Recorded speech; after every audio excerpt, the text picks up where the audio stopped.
I spent $15,000 throwing my parents an anniversary party, and that's where I found out I was never an only child. I spent 3 months planning my parents' 40th wedding anniversary. Every detail mattered. The venue by the lake. Their favorite food. The same music that played at their wedding 40 years ago. I paid for everything myself, almost $15,000, money I'd been saving for a down payment on a house. I did it because I loved them. Because I thought we were a close family. I believed I was an only child. The night of the party, my parents arrived late. When they walked in, they weren't alone. A young woman was holding my mother's hand, standing close to her like she belonged there. During the speech, my mom smiled through tears and introduced her to everyone. "This is Lily," she said. "Our real daughter." That's how I found out the truth. I was born a twin. 26 years ago, my parents had 2 baby girls. One was healthy, me. The other, Lily, was born with serious medical complications. The doctors said she needed expensive treatment they couldn't afford.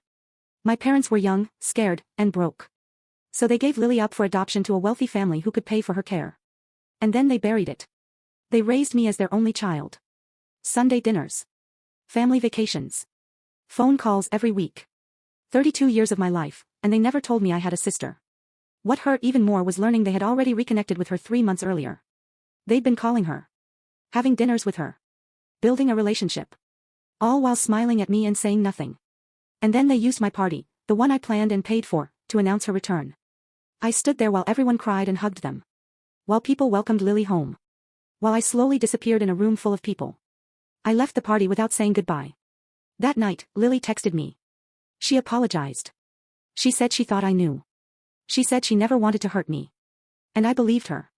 She wasn't the problem. The silence was. Weeks later, my parents finally told me something they'd never said before. When we were born, the adoption agency gave them a choice. They could keep Lily and give me up instead. I was healthy. I would have been easier to place.